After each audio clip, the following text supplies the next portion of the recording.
12 heures. 12 heures, c'est donc le temps qu'aura tenu le gouvernement de Sébastien Lecornu. À peine annoncé, hier soir, il n'existe déjà plus ce matin. À 9h41, le Premier ministre a remis sa démission à Emmanuel Macron, qui l'a accepté. Que s'est-il passé pour en arriver à ce renoncement? Le récit de ces dernières heures avec Noé Gandillot et François-Cyril Guéroux. Merci à toutes et à tous. Je vous remercie. Une image, celle d'un Premier ministre qui vient d'annoncer sa démission 12 heures seulement après la nomination de son gouvernement. À Matignon ce matin, Sébastien Lecornu apparaît complètement démuni. Être Premier ministre est une tâche difficile, sans doute encore un peu plus difficile en ce moment, mais on ne peut pas être Premier ministre lorsque les conditions ne sont pas remplies. Une déflagration, point d'orgue de 14 heures de crise politique. 19h40 hier, le secrétaire général de l'Élysée annonce enfin, après 3 semaines de tergiversation, la composition du gouvernement, avec 10 ministres Renaissance et une surprise, le retour de Bruno Le Maire. Monsieur Bruno Le Maire, ministre d'État, ministre des Armées. L'ancien ministre de l'économie, symbole du macronisme, mais aussi des déficits et des efforts demandés aux Français. LR est furieux.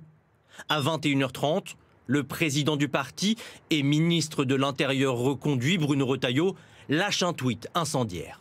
La composition du gouvernement ne reflète pas la rupture promise.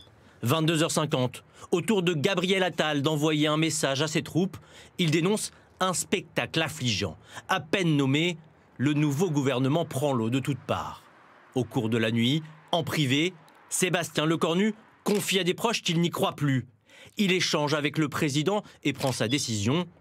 Lors d'un tête-à-tête ce matin, il acte définitivement sa démission. Dans la foulée, tous les états-majors politiques réagissent. Maintenant, ça pose une question au président de la République. Je l'appelle à dissoudre l'Assemblée nationale. À partir du moment où Emmanuel Macron indiquait qu'il entendait aller jusqu'au bout de son mandat, il y a urgence à ce qu'il se remette à présider notre pays. Il faut donc, pour répondre à ce moment, prendre à bras-le-corps le cœur du problème, c'est-à-dire le président de la République et sa légitimité à continuer à décider dans de telles circonstances. Emmanuel Macron, qui était ce matin au Panthéon avant l'hommage à Robert Badinter, tous les regards sont désormais braqués sur lui.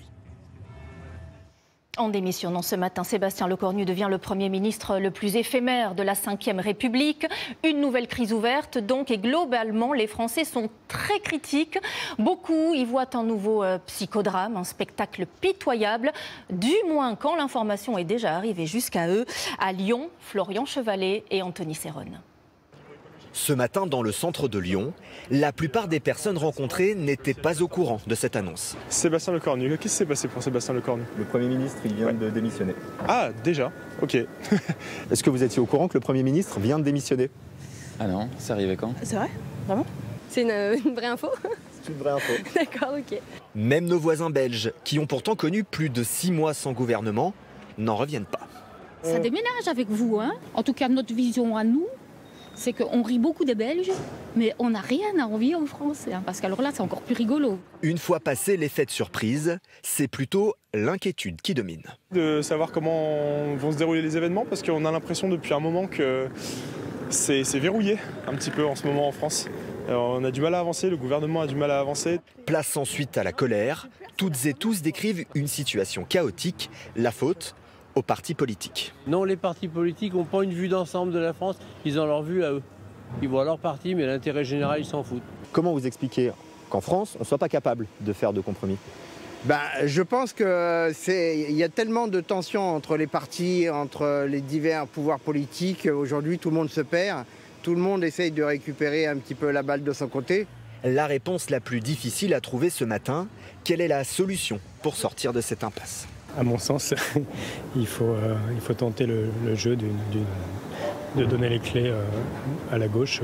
La seule solution, c'est la démission du président de la République.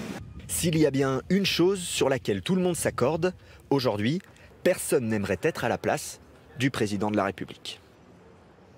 Des Français désabusés ou en colère, on l'entend et cela dure maintenant depuis la dissolution. En juin 2024, il y a 16 mois, 4 premiers ministres se sont succédés à Matignon avec à chaque fois l'impossibilité de trouver un compromis. Comment nous sommes-nous autant enfoncés dans la crise? On voit cela avec Julie Calderon et Antoine Silberman. Je dissous donc ce soir l'Assemblée nationale. Depuis cette annonce le 10 juin 2024, Matignon n'aura jamais vu autant de premiers ministres. Après Gabriel Attal, à la tête d'un gouvernement démissionnaire pendant l'été, Michel Barnier reste 3 mois, censuré le 13 décembre 2024. De la Constitution, le Premier ministre doit remettre la démission du gouvernement.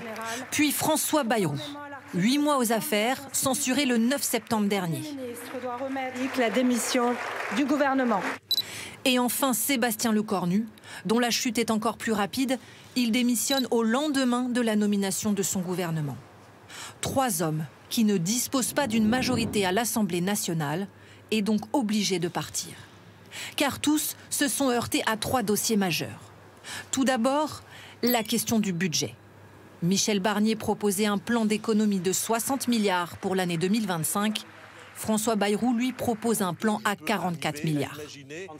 C'est la marche que nous devons suivre pour que notre pays sorte de la malédiction immédiate de la dette. Trop d'efforts demandés aux Français pour les députés de gauche qui rejettent le plan. Deuxième point, les retraites. C'est l'héritage de la réforme Borne, adoptée grâce au 49.3, avec un départ à la retraite à 64 ans. J'engage la responsabilité de mon gouvernement. Une mesure qui n'a jamais été acceptée par une majorité de Français. Enfin, la question de la fiscalité, avec un nom mis en avant. Zuckman et sa taxe sur les plus hauts patrimoines, exigée par la gauche et rejetée par le bloc central.